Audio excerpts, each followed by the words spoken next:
That's carried. Item 35.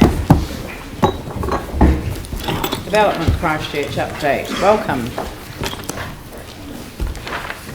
Is this the first time we've had you at the full council? No. I think. Okay, right. Yep. Welcome. Yep. Far away. Yeah, thank you for that. So we've provided a report in two parts. The first part for this part of the meeting and the second part for public excluded. This has been through the Strategy and Finance Committee. So I'm happy to take any general questions. Questions? Yanni, then Jimmy. Plan we gave some role for DCL around master plans. I was just kind of wondering where that's kind of got to, and yeah, I guess mindful of areas like Linwood Village master plan, which may be an opportunity for DCL. So just wondered, what's happening with the master plan? Yep. So we've got work underway at the moment where we are reviewing the commercial opportunities of those suburban master plans, and we're working with council staff on that. Right. Do we have a time frame or a prioritisation of which ones? They're not prioritised in any way other than the delivery timetables that are set out in the annual plan, long-term plan. Right, okay. And just the other one was in 2.14 on page 35. You've basically done a review of council contracts for street cleaning and maintenance, and it says a deep clean is underway. Yeah. This was something that came up at our community board the other day because we thought actually that's quite a good idea given the number of complaints we're getting around maintenance issues, and we were mindful not to request DCL to do more work given maybe the capacity issues, but actually getting a similar process undertaken just to deal with, I guess, that perception that things weren't happening around maintenance. So we've not physically undertaken the maintenance, but as part of the work we're doing with respect to regeneration and work with the community, we've liaised very closely with council staff and contractors in a sort of combined fashion to look at improving some of the issues that have been raised. And not all of those issues in New Brighton are fully resolved yet, and we're still working on those, but it's probably a question for the appropriate staff within council if it's you're talking to is there a sort of process outline that you've been through that you could make available to our community board, or kind of key lessons learned? I think there are some learnings we would be happy to share. Yeah. I personally think it'd be Very useful. good. Jimmy and then Paul. Thank you, Mayor. Just one question, 2.1.1, parcel water course. The business case has been completed in the year. Yep, it's completed in its draft format and going through internal checks at the moment, ready for submission due the next council meeting or the one after. Yep. Thank you. Yes. So that's the, No, November. yeah, we're planning to better that date. Yes. Well, September the 22nd is the last. Yes, and that's the one we've got. Okay. We're working to that agenda. Good man, good man. Paul. It was just more around suburban master plans, just carrying on from Yanni's points raised. When you've got an area where where we do not own any land to actually help activate, what other ways do you see us being able to have an intervention to actually bring about some change in an area? Do you have any sort of ideas, or have you discovered any ideas through some of your work you've been doing? So I guess we've had some interesting conversations and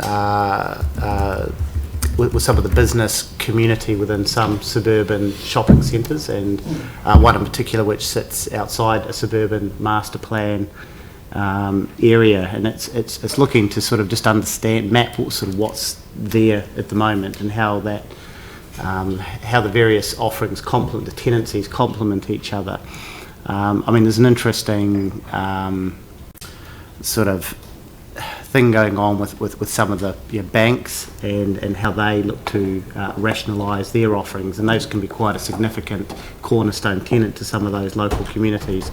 So we are in discussion with some of those types of organisations to understand what their long-term thinking is and some of that's based on the confidence of other development opportunities in those areas to whether they withdraw to consolidate their own businesses. So what we've found is it's a lot about the conversations we're having within those business communities, within those centres, and we've started in in 2 key areas to date, but we've not certainly covered all of them. Glenn?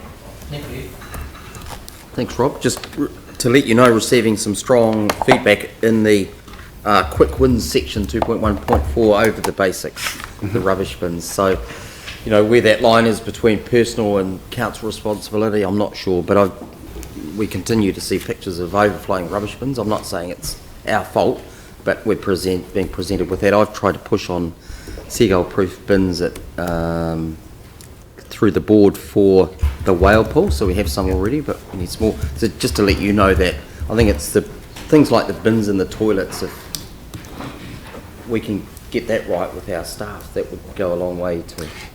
Yeah, and I think we have to be... it's interesting when you start understanding the detail of some of the issues, because in one case, a particular group have put in place their own system, right, with an arrangement that doesn't comply or is easy for the contractors to clear. Yeah. So, to say it was council's fault's not that would be harsh. So we need to understand sort of the detail of the issue. So I've seen the pictures that have been put up by a particular community group showing overflowing rubbish bins, and there are some issues there that we can easily probably fix with contractors, but not all of them are as straightforward. Yeah. Okay. Yeah. Thanks, Rob. David, and then Tim. Just when we get to deciding about some of the levels of service, rubbish tins and things like that. Last time round, there were sort of installations that others thought were quite appropriate for the area, but still allowed seagulls and other things to get in and get material out. I wonder next time round, can we, when we're looking at, say, rubbish tins and cleaning bits and pieces around the area, have a heads up first before we commit to any particular design? Sure. Yeah. Yep. Tim?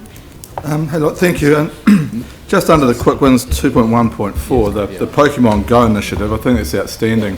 It's with events, you try and work out extra hooks to try and get bums on seats or feet or through the door. But I think for a $60 investment, and I know they're there for a different reason, but if you get 500 or 1,000, that is absolutely outstanding. So if you can fleece even just 100 of them, it's good. So well done. Thank you.